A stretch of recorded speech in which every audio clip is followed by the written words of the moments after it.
Sarung adalah simbol kesetaraan dan keadilan.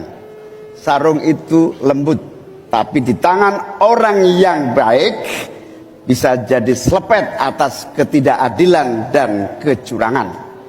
Yang tidak ada dalam kebijakan ekonomi kita saat ini adalah keberanian untuk mewujudkan aturan main yang adil dan keberanian untuk berpihak kepada rakyat. Itulah kenapa kami menggagas Slepetnomics sebagai solusi ekonomi kita. Segala ketidakadilan kita selepet. Slepetnomics adalah gagasan ekonomi yang sudah diuji oleh para pakar dan berbasis pada pengalaman batin dan juga pengalaman rasa. Ke depan, proyek yang menyedot begitu banyak uang rakyat hanya untuk memenuhi selera tertentu, kita harus selepet. Kita hadirkan perubahan berupa pemerataan dan pembangunan kota-kota dan desa-desa di seluruh Indonesia. Ke depan, kecurangan pembuat aturan yang merangkap sekaligus pemain bisnis harus kita selepet. Kita bangun kesetaraan bagi semua pelaku usaha untuk maju bersama. Dengan Slepetnomics kita pastikan pembangunan ekonomi Indonesia dikerjakan pakai hati, pakai otak. Sekali lagi, pembangunan Indonesia dilaksanakan pakai hati, pakai otak. Mari kita berdoa, semoga insya Allah saya dan Mas Anies memimpin Indonesia, kita kerjakan pembangunan dengan menggunakan pakai hati, pakai otak. Semoga kita senantiasa diberi kekuatan untuk mewujudkan perubahan bagi bangsa kita. Amin.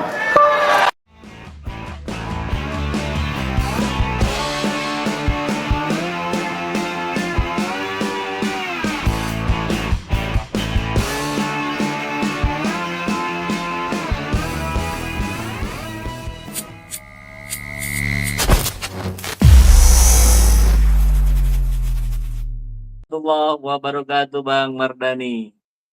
Waalaikumsalam warahmatullahi wabarakatuh, Kang Damang semuanya. Alhamdulillah, sehat-sehat Bang ya. Alhamdulillah rabbil alamin. Seger kelihatannya nih. Amin, amin. Bang, ini menarik nih Bang. Saya lagi scroll nih di Detik News, ternyata ada informasi dari ini, gambarnya wajahnya wajah Bang Mardhani nih. Judulnya PKS lihat elektabilitas Amin lampaui Ganjar Mahfud. Titik 2 perlahan tapi pasti. Nah, di sini saya membaca Abang tentu berucap syukur, kemudian ini sebuah proses yang dianggap sudah benar dengan cara-cara yang sudah dilakukan ini. Nah, karena posisi dari surveinya IPO ini menunjukkan Amin sekarang jadi di peringkat 2, selisih sekitar 2,5% dengan Prabowo Gibran. Nah, yang menarik bagi saya adalah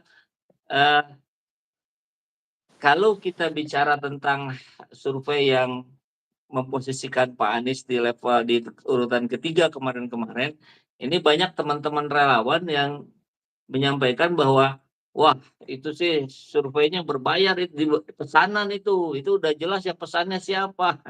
Tapi ketika Amin naik, nah jadi agak bingung juga, ini harus senang atau gimana ini? Gimana Bang? Ya, bismillahirrahmanirrahim. Hatur nuhun, Kang. Ini menarik. Jangan bahas hasil surveinya dulu, tapi persepsi kita terhadap survei. Jadi survei itu metode ilmiah yang mencoba untuk memetakan persepsi publik. Ya. Publik ini sekarang kemana? Nah, kadang-kadang tim atau relawan kita itu enggak kok, Anies penuh terus kok, itu di Depok penuh, Sidoarjo penuh, Bogor penuh. Ya. Tapi bedanya yang penuh itu di lokasi dan titik-titik tertentu yang kadang-kadang minta maaf itu. Kita pernah bahaskan tentang Amin Rais Syndrome itu loh. Di titik-titik ke Bogor, yang ke Depok, yang itu 4L lo lagi sebetulnya tim kita juga gitu loh. Sehingga saya ingat waktu kita bahas tip pemenangan di DKI itu, kampanye Anies Sandi waktu itu fokusnya di kuning, kuning, kuning. Daerah yang 50-50, bukan daerah hijau. Gitu. Hijau itu yang kita kuat. Kalau daerah hijau kan namanya kita berburu di kebun binatang. Kita reuni gitu. Kelihatannya banyak memang, sebetulnya nggak nambah. Nah, jadi yang pertama, jangan terlalu pakai perasaan ketika melihat hasil survei. Survei adalah upaya untuk memetakan opini publik. Dan kalau saya, 67% saya percaya survei. Dan karena itu, fungsi survei itu dua, ya, sebagai cermin dan cambuk. Cermin itu apa? Sudah sejauh mana kita kerja. Cambuk itu apa? Kita masih ada yang kurang di titik-titik tertentu. Bahkan saya ingat sekali Pak Jokowi tahun 2014 itu bilang dia di DKI masih kalah sama Pak Prabowo. Padahal hasil survei dia menang gitu loh. Nah di hasil survei itu kan ada dua nih. Kalau yang umumkan itu saya agak setuju. Itu ada sedikit pesan sponsor, opinion makernya. Tapi mereka juga nggak bisa sepenuhnya bikin false info gitu loh. Kan ada margin error tuh ya, plus minus 2,5% lah gitu. Bisa dinaikin, bisa diturunin. Kalau yang lawannya diturunin minus 25, 2,5, kita dinaikin plus 2,5 itu udah 5% itu kan itu loh. Kalau tambah macam-macam ya bisa lah. Sehingga hasil survei itu tenang aja. Oke, berarti posisi kita di sini. Yang harus agak kita 2.2, ada survei berintegritas yang dia surveinya biasanya bulanan. Kalau nggak bulanan, 3 bulanan ya. Kompas itu 3 bulanan gitu loh. Nanti menjelang hari H bisa bulanan gitu loh. Nah, beberapa yang lain. Tapi kalau yang surveinya pekanan gitu loh, itu yang buat saya agak lucu gitu loh, survei pekanan gitu loh. Padahal hitungan survei itu begini, kalau sampling 400, satu sampling 1 juta rupiah lah. Saya udah ulang-ulang ini. Jadi kalau sampling 400, kita mesti bayar kepada survei itu 400 juta. Tapi kalau 1.200, 1,2 miliar itu gede sekali gitu loh, bagi kita gitu. Tapi bagi mereka yang sedang mencoba untuk membangun opinion making itu kecil gitu karena murah gitu loh. Nah, survei bisa dikutip oleh banyak pihak. Nah, jadi poin 3-nya kalau kita mau balas survei ya dengan survei lain.